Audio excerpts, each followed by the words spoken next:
भक्ति भारत में आपका स्वागत है।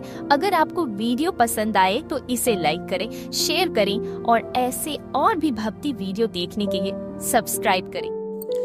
दुर्गा सप्तशती 7वां अध्याय चंड और मुंड का वध। महर्षि मेघा ने कहा, दैत्यराज की आज्ञा पाकर चंड और मुंड चतुरंगड़ी सेना को साथ लेकर हथियार उठाते हुए देवी से लड़ने के लिए चल दिए।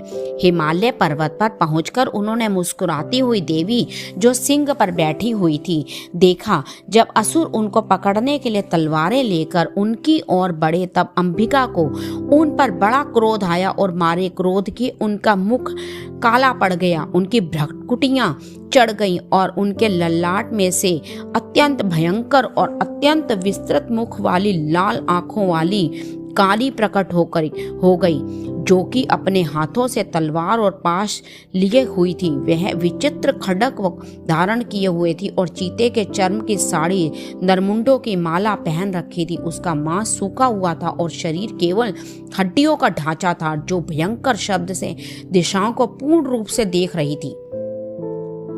वह असुर सेना पर टूट पड़ी और दैत्यों को भक्षण करने लगी। वह पाशर्व राक्षसों, अंकुशधारी महावतों, हाथियों पर सवार योद्धाओं और घंटा सहित हाथियों को एक हाथ से पकड़ पकड़ कर अपने मुंह में डाल रही थी। इसी प्रकार वह घोड़ों, रथों, सारथियों व रथों में बैठे हुए सैनिकों को मुंह में डालकर भयानक रूप से चबा रही थी। किसी के केश पकड़कर, किसी की गर्दन पकड़कर, किसी को पैर से दबाकर और किसी दैत्य को छाती से मसल कर मार रही थी। वह दैत्य के छोड़े हुए बड़े बड़े अस्त्र शस्त्रों को मुंह में पकड़कर और क्रोध में भरकर उसको दांतों से पीस रही थी। उसने कई बड़े बड़े असुर भक्षण कर डाले, कितनों को रौंद डाला और कितनी उसकी मारे भाग गए।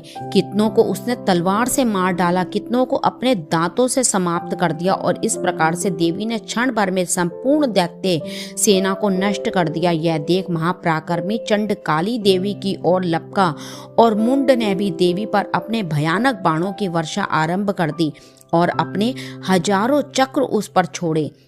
उस समय वह चमकते हुए बाण व चक्र देवी के मुख में प्रविष्ट हुए इस प्रकार दिख रहे थे जैसे मानो बहुत से सूर्य मेघों की घटा में प्रविष्ट हो रहे हों। इसके पश्चात भयंकर शब्द के साथ काली ने अत्यंत जोश में भरकर विकट अट्टहास किया। उसके भयंकर मुख देखा नहीं जाता था। उसके मुख में श्वेत दांतों की पंक्ति चमक रही थी और फिर उसने तलवार हाथ में लेकर हुम शब्द कहकर चंड के ऊपर आक्रमण किया और उसके केश पकड़कर उसका सिर काटकर अलग कर दिया। चंड को मरा हुआ देखकर मुंड देवी की ओर लपका, परंतु देवी ने क्रोध में भरे उसे भी अपनी तलवार से यमलोक पहुंचा दिया। और चंड और मुंड को मरा हुआ देखकर उसकी बाकी बची हुई सेना वहां से भाग गई। इसके पश्चात काली चंड और मुंड के कटे हुए सिरों को लेकर चंडिका के पास पहुंची और प्रचंड अट्टहास के साथ कहने लगी, हे देवी, चंड और मुंड जो दो महादैत्यों को मारकर तुम्हारी भेंट कर दिया है, अब शुंभ और निशुंभ को